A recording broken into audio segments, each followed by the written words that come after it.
당구장은 학교보호법상 유해업종으로 명시돼 규제를 받고 있는 반면에 다른 법률에는 생활체육 권장업종으로 되어 있어 법률 간 상호 모순을 보이고 있는 대표적 사례입니다.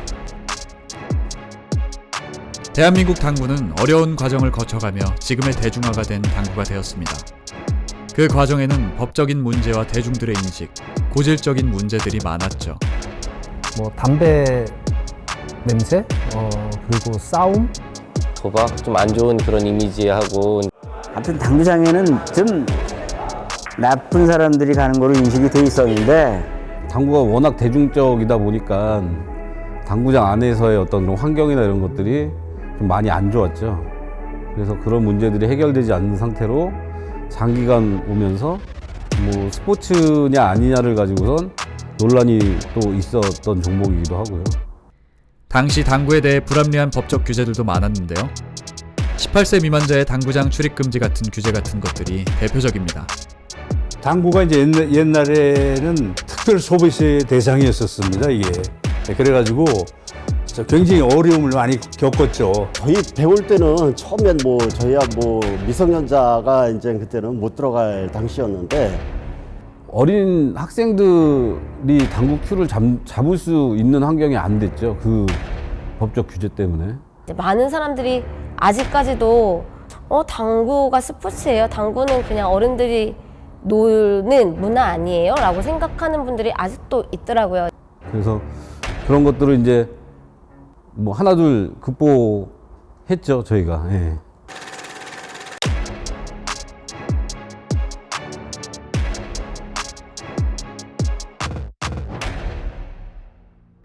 이러한 시선들을 바꾸고자 대한민국 당구인들은 힘을 합쳐 노력했습니다.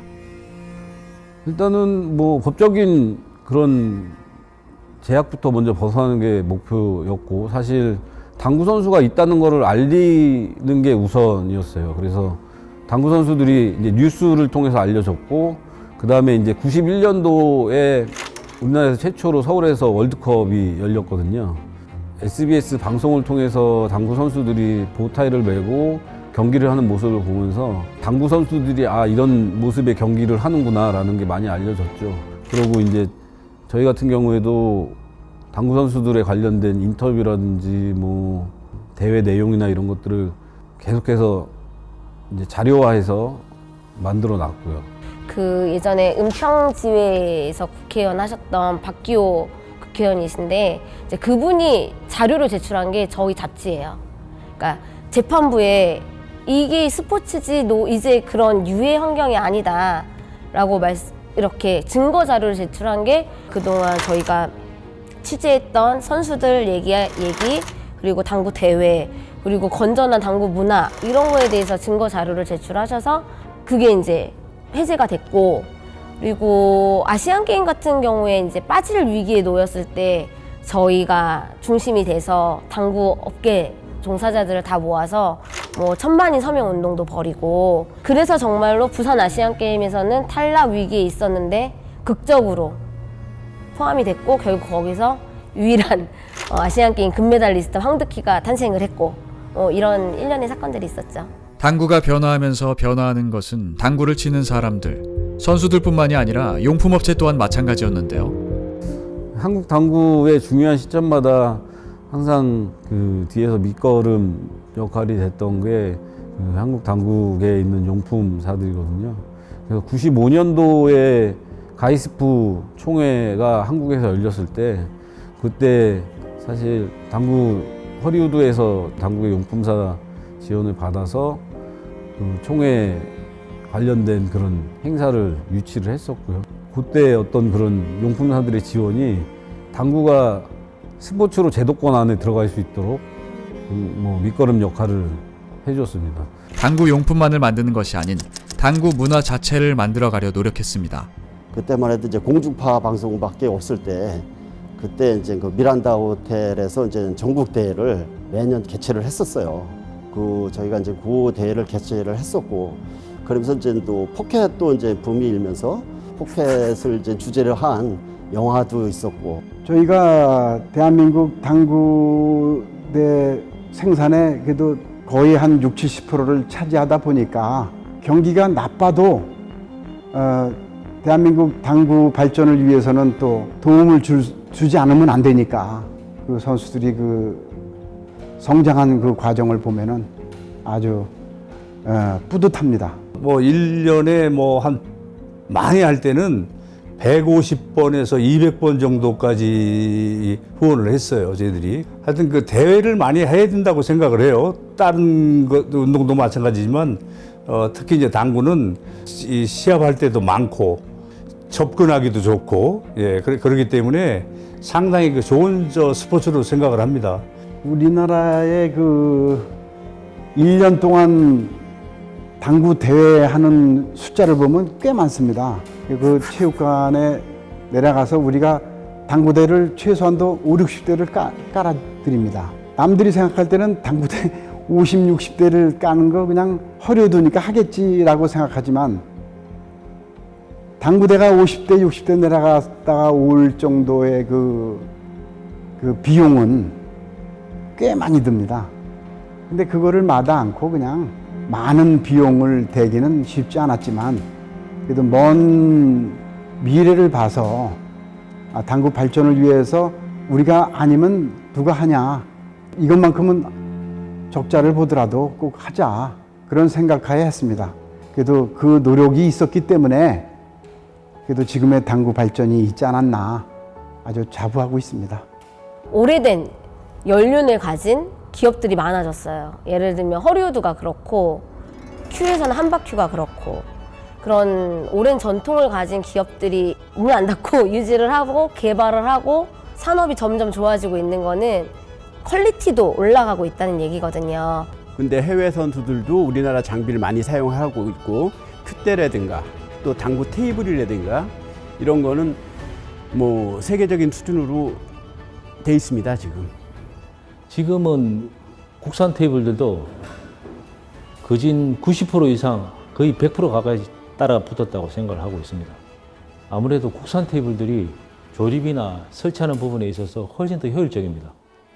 일단 세팅하기도 쉽고, 그 다음에 뭐 수리하는 거나 이런 것들 큰 문제가 없습니다. 만약에 테이블에 문제가 생긴다든지 그러면 AS나 이런 사후 관리 문제들이 훨씬 더 국산 테이블이 유리하기 때문에 저는 개인적으로 국산 테이블이 훨씬 효율적이라고 생각하고 있습니다.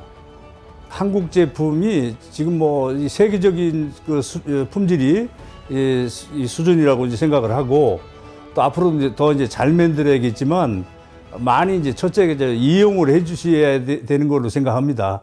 이렇게 대한민국 당구는 과거와 다르게 많은 발전을 하였습니다. 그리고 당구를 대하는 사람들의 모습도 변화하고 있는데요. 과거 오락에 더 치우친 대한민국 당구의 이미지, 그리고 당시 교육에 좋지 않은 곳이라는 이유의 단속, 청소년에게 유해하다는 이미지들로 가득 찼던 당구는 남녀노소 구분할 것 없이 배울 수 있는 스포츠의 이미지로 변화했습니다. 제가 대한당구연맹 회장으로 취임하면서 대한민국 당구의 중장기 발전 계획이라는 것을 처음으로 만들어서 발표한 적이 있습니다. 그때 발표했을 때 스로건을 당구의 격을 높이자라는 스로건으로 출발을 했었습니다. 1955년부터 98년까지 온갖 사회의 냉대와 불신 속에서 지내오던 당구가 월드컵을 유치하면서 현재 2024년도까지 한 해도 빠지지 않고 월드컵이 계속되고 있습니다. 이 영향으로 인해서 일단 당구를 치는 매니아들이 기하급수로 늘어났고요. 제가 알기로는 1000만이 넘는 걸로 알고 있는데, 그렇게 당구를 좋아하시는 분들이 많다 보니까 쉽게 접할 수 있고, 그래서 아마 국민 스포츠가 되지 않을까 싶습니다. 당구 동호회도 요즘은 많이 활동들을 이제 하시거든요. 그래서 이제 누구 남녀 상관없이 친목 다짐도 하면서 약간 즐겁게 칠 수 있는 그런 좋은 분위기인 것 같아요. 다른 종목들도 당연히 많겠지만 이렇게 매일매일 치는 사람들 수로 하면은 어느 종목 못지않게 되게 많은 동호인 수를 확보한 종목이라고 볼 수 있을 것 같아요. 당구는 굉장히 좋은 스포츠입니다. 그리고 대한민국 국민이 많이 즐기고 있는 스포츠고요. 그 다음에 소통의 스포츠. 그래서 현대 세대에는 굉장히 맞는 스포츠인 것만은 틀림없다고 생각을 합니다. 당구 아카데미, 동아리 활동, 방과후 수업 등 건전한 대중 스포츠로 자리 잡았는데요. 거기에 더해 당구 전문 육성 선수를 키우는 것까지 당구는 다른 스포츠와 마찬가지로 전문화되어 가고 있습니다. 우리 때는 사실 선배님들한테 여쭤보면 이렇게 치고 이렇게 치면 돼라고 그냥 단순하게 얘기만 하셨지, 지금처럼 자세는 어떻게 잡고 요 공은 스트로크를 어떻게 해야 각을 만들기가 가장 편안하고 이런 거에 대해서 자세한 설명을 들은 적이 없어요. 그러다 보니까 이제 그때 당시에는 독학으로 내가 책을 보면서 과연 팔로우 스트로크라는 거는 어떤 건지, 쇼트는 어떤 건지 혼자 스스로 생각하고 느껴서 연습을 했던 것 같아요. 독학은 저희가 찾아보면서 배우잖아요. 근데 찾아보는 것도 연습이 많이 되긴 할 텐데 선생님이 이렇게 옆에 계시면서 제가 뭐가 잘못됐는지, 뭐가 잘 되고 있는지 약간 이런 것들을 더 알 수 있어서 좋은 것 같아요. 지나고 나서 그 해외에 잘 치는 선수들이라든가 비교해보고 이렇게 했을 때 제가 그래도 좀 어느 정도는 기본기에 맞게끔 그렇게 공을 쳤구나라는 생각이 들었고, 그것을 바탕으로 해가지고 사실 학생들한테 가르칠 때도 기본기를 많이 가르치는 부분인 것 같아요. 정말 뭐 열심히 하면 그 노력에 따른 뭐 좋은 결과물이 어디든 나오지 않을까, 뭐 그런 얘기를 하고 싶습니다. 엄청난 속도로 발전하고 있는 대한민국 당구. 지금도 성장 중인 대한민국 당구에 대해 당구인들은 당구에 대해 어떻게 생각하고 있을까요? 어려운데요, 이게. 상당히 어렵네. 당구로 해서 제가 먹고 살았고, 교육시켰고, 결혼시켰고, 지금 나이 70이 넘어서 당구 클럽을 운영하면서 우리 젊은 친구들하고 농담해가면서 지내고 있다는 게 정말 운이 좋은 사람이다. 아직도 선수 생활을 하는 게 재밌고, 또 당구가 재밌고, 또 아직까지도 선수들에게도 또 후배들에게도 당구는 진짜 매너의 게임이고 신사적인 게임이라 나는 이렇게 지금까지도 하고 있다. 사실 당구는 스포츠이긴 하지만 저는 이제 7살 때부터 지금까지 한순간도 빼놓지 않고 함께 해왔기 때문에 당구에 관련돼 있어서 저는 당구입니다. 현재의 대한민국 당구, 그리고 미래의 대한민국 당구, 나아가 모두가 즐길 수 있는 가장 대중적인 스포츠. 대한민국 당구의 전성기는 바로 지금입니다.